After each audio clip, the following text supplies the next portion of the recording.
So I've been playing Breath of the Wild a lot lately, and let me tell you, that game is better than both times I've had sex. Here's all the Zelda games I finished in my 23 years of regrettable existence minus Breath of the Wild, and here's how long the average playthrough of those games lasts. Add 2 hours to each of those because I am bad at video games, and here's the rough amount of time I've clocked in the series, meaning I've spent about as much time on the Zelda Scrolls as I have on every other game in the series combined. My point being, if Zelda Breath of the Wild was a girl, I would carry her shopping and play with her hair and treat her with respect. The Zelda series began with a massive open world where you were given almost no instruction of what to do or where to go. But as the series progressed and found its footing, it slowly began to rely on a formula. You know the drill. You do some dungeons, collect 3 things, face some sort of setback, don't let the monotony of your pointless existence set in, realize you have to get some more things, do some more dungeons, pick up a triangle, don't let it set in, defeat the 8 robot masters, fight Bowser and save Princess Daisy. It all began to feel less like an adventure and more like a paint-by-numbers exercise.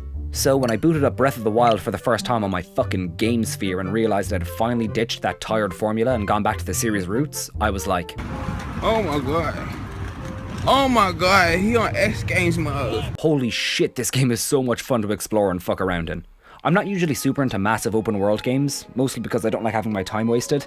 Like, I love rootin' tootin' cowboy shootin' Reloaded as much as the next guy, but goddamn, I'd say I spent about 30% of my total playtime just horsing from one place to another. And, oh fuck, I remember playing GTA 5 back in 2013, and when I got to that mission where you just have to straight up move crates around for like 20 minutes, I got so mad I turned the game off and didn't play it again for 4 years. But while messing around in this beautiful, interesting world had me straight up enchanted too, I do think there are some things this fine piece of video games could improve on. Mostly to do with its repetitive shrines and so-so boss fights, and maybe I'll do a video on that some other time, but today I just want to focus on the Master Sword. Oh god, why did I smoke like 16 fags before recording this? So I get that the whole point of Breath of the Wild is how much freedom you're given as a player. You don't even have to do any of the main quests. Like, when I played through the game, I finished all the Divine Beasts, fully upgraded the Master Sword, and defeated Ganon with the help of the friends I made along the way. But I like to believe that the canon version of events is the speedrun, where after 100 years of slumber, Link just sits up and makes a fucking beeline for Ganon and beats the shit out of him with whatever he picked up off the floor wearing nothing but his underwear. And yeah, I do really love the freedom the player is given in pretty much everything they do, but I kinda wish you were at least nudged in the direction of something so significant. Like, I found the Master Sword by accident. And while on the one hand it's kinda cool to find something of such magnitude on a whim, it did feel just a little off stumbling upon something so important completely by mistake. I mean, when I went to the Lost Woods, I wasn't looking for the Master Sword. I was looking for this guy. So it was weird rocking up to the place like, alright Hestu, you fat bitch, I got your Korok shit, now shake your fucking maracas so I can... Oh hey, the sword that seals the darkness, evil's bane and the appointed weapon to the legendary hero of time. Neat. I think this is pretty simple to fix. Early on in the game you're told go meet this nice old lady who tells you to kick the shit out of a giant robot camel or something, but while you're there she could have also just been like, hey Lincoln. Yeah, Link's full name is Lincoln, which is... like, that's weird, right? Before you run headfirst into Hyrule Castle and engage in an epic battle between good and evil, the outcome of which will surely impact the entire world for the rest of time, maybe swing by the Lost Woods. Pick up that old Master Sword of yours, eh? You know, the weapon forged by the goddess Hylia herself, designed specifically for this situation? Could come in handy. Maybe. I mean, I'm just an old lady. Gotta be like 140 years old at this point. Probably gonna die soon. Of course, it doesn't help that the sword is actually pretty underwhelming once you get your hands on it either. It only has a base power of 30, which is on the average side for something called the Master Sword. Like, I pretty much always had a stronger weapon on me, so I mostly used the Master Sword for cutting down trees and hunting and shit, which seems like a gross misuse of a legendary weapon. And yeah, I know you can upgrade it to be stronger, but holy shit is it not worth the effort. Especially on hard mode, where your weapons fucking break before you can even kill the... Fuck! I think this is also pretty easy to fix. Just don't have the Master Sword break. I mean, once it does, you just have to wait like 10 minutes for it to recharge, you know? It just feels arbitrary having to reload your sword every now and then, so why not just have it stick around? By having the Master Sword permanently stay in your inventory, it would really make it stand out as a special one-of-a-kind weapon, as well as give you some actual incentive to upgrade the thing. I mean, if Link is always going to be able to rely on having that sword available, the stronger it is, the stronger you are.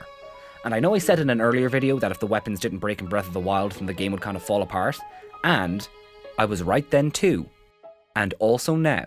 I'm right both times. Sure, the combat of the whole game is based around weapons breaking, but you could subvert that by making the Master Sword invincible.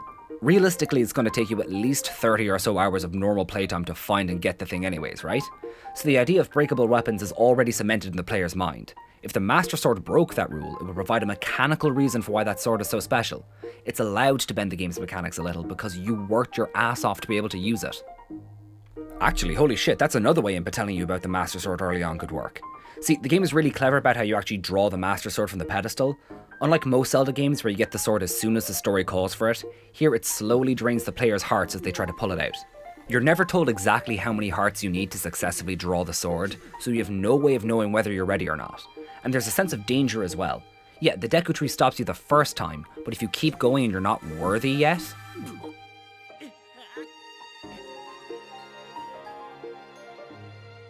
You see how the hearts drain faster and faster the longer you're at it? The game's trying to get you to pussy out. If and when you finally do succeed, there's a huge sense of not only accomplishment, but also relief. You earned that sword. Not because you hit a story beat that decided you did, but because you worked hard, put your life on the line, and stepped up to the challenge. It's fucking brilliant. The only way I can... Oh, I got a Facebook notification. Who the fuck is Siobhan Gallagher? The only way I can think of making this even more effective is if, like I said, Impa told you to go to the Lost Woods when you first meet her. As it currently stands, there's a small chance you stumble upon the gaff late in the game and you already have enough hearts to pull the sword out in your first try, which would be kind of anticlimactic. If it was one of the first things you were told to do, there's no way you'd be able to get it out in your first go. Imagine going back to reclaim the weapon that's rightfully yours, only to be told no. Fuck off. You don't deserve this. It would be constantly in the back of your mind for the rest of the game. Every time you got a new heart, you'd be like, am I ready? Can I get it yet? You'd keep going back, hoping, trying and failing to pull the sword from the stone, until finally...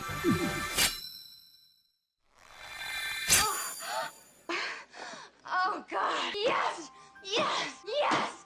Yes! I also wonder if the trial should also eat into your stamina as well as your hearts. On the one hand, I think it would be cool to see Link's hearts run out, only for him to keep going on sheer willpower alone, kind of like the microwave hallway in Metal Gear Solid 4. It would also reward players who are ballsy enough to keep going even as their hearts hit zero, which could play into the whole Triforce of courage thing. But on the other hand, I do really like how the rules of the game stay consistent no matter what. 0 hearts means you're dead, no exceptions. And I know what you're thinking. Tom, shouldn't you have fleshed out this idea more and come up with a concrete answer before making an entire video on the subject? Well, that's all the time we have for today. So join us next time when our topic will be how playing a gay character in a video game makes you gay in real life.